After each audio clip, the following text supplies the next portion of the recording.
দর্শক ঢাকা পোস্টে আপনাদেরকে স্বাগতম জানাচ্ছি। আমি এই মুহূর্তে রয়েছি ঢাকা টাঙ্গাইল বঙ্গবন্ধু সেতু পূর্ব মহাসড়কের কালিহাতির পুংলি এলাকায়। এই সড়কটি এখন যেভাবে দেখছেন যে গাড়ি তার স্বাভাবিক গতিতে চলাচল করছে, তবে এই চলাচলের গতি ভোর থেকে সকাল পর্যন্ত যানজটে ছিল এই মহাসড়কে প্রায় 14 কিলোমিটার সড়ক এলাকায়। এবং সকাল থেকে এই যে একটি গাড়ি দুর্ঘটনার কবলে পড়েছিল, একটি মালবাহী ট্রাক, সেই মালবাহী ট্রাক সরানোর পরে এই মহাসড়কের আস্তে আস্তে পরিবহন চলাচল স্বাভাবিক হয় এবং বেলা 12টার পর থেকেই এই ঢাকা টাঙ্গাইল বঙ্গবন্ধু সেতু মহাসড়কের চলাচল এবং স্বাভাবিক হয়। এবং এছাড়া এই যে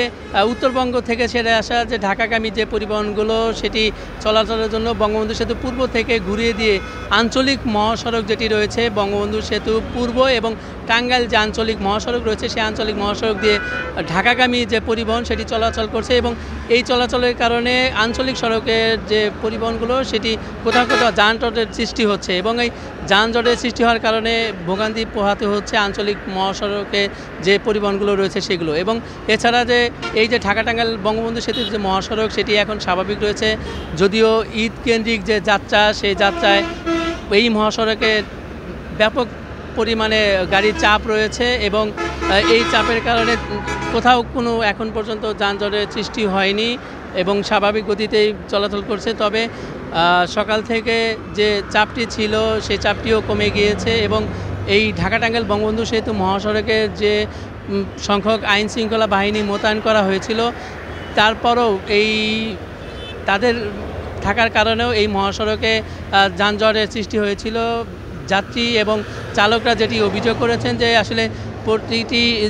জায়গাতে পুলিশের থাকার কথা থাকলেও সেইখানে তাদের উপস্থিতি না থাকার কারণে চালকরা তাদের বেপরোয়া এলোমেলোভাবে গাড়ি চালানোর কারণে কিছু কিছু জায়গাতে যানজটের সৃষ্টি হয়েছিল। আপনারা জানেন যে এই ঢাকা টাঙ্গাইল সেতু বঙ্গবন্ধু পূর্ব যে মহাসড়ক, এইটি উত্তরবঙ্গের প্রবেশদ্বার যে বঙ্গবন্ধু সেতু রয়েছে, সেই সেতুতে গত 24 ঘন্টায় 3 কোটি 21 লাখ টাকার টোল আদায় হয়েছে এবং এর বিপরীতে বঙ্গবন্ধু সেতু পারাপার হয়েছে প্রায় 40,000 পরিবহন। এবং এছাড়া এই ঈদ যাত্রায় ভোর থেকে সকাল পর্যন্ত টাঙ্গাইলের 4 জনের নিহত হওয়ার খবর আমরা পেয়েছি। বিভিন্ন জায়গাতে এই দুর্ঘটনা ঘটেছে এবং এই 4 জনের প্রাণহানি ঘটেছে। এছাড়া হচ্ছে যে ঢাকা টাঙ্গাইল মহাসড়কের যে প্রথম দিনের যে ঈদ যাত্রায় আপনারা দেখতে পাচ্ছেন যে পরিবহন যে গতিতে আসে এবং যে ধীরগতি দেখছেন আপনারা, সেই ধীরগতি কিন্তু এখনও রয়েছে এবং পরিবহনের চাপ রয়েছে এবং খোলা ট্রাক মানুষ তাদের নির্ধারিত যে গণপরিবহন সেই গণপরিবহন না পাওয়ার কারণে খোলা ট্রাক এবং পিকআপে যাচ্ছে এবং এর পিকআপে যাওয়ার অধিকাংশই মানুষ কিন্তু নিম্ন আয়ের মানুষ এবং যারা গার্মেন্টস বিশেষ করে নিম্ন আয়ের মানুষ রয়েছেন তারা এই খোলা ট্রাকে চেপেই তাদের পরিবারের সাথে ঈদ করতে জীবনের ঝুঁকি নিয়ে তারা যাচ্ছেন এবং এই ঝুঁকি যে মোকাবেলা আসলে তেমন গণপরিবহন না থাকার কারণে তাদেরকে বাধ্য হয়ে যেতে হচ্ছে এবং এই যাওয়ার কারণে তাদেরকে বাড়তি ভাড়া দিতে হচ্ছে। এবং যে মানুষজন রয়েছে যারা ঈদে বাড়ি যাচ্ছেন তাদের দাবি যে এই প্রশাসন এই বাড়তি ভাড়ার বন্ধে যদি উদ্যোগ নিত তাহলে তারা তাদের যে ভাড়া সেই ভাড়াতে তারা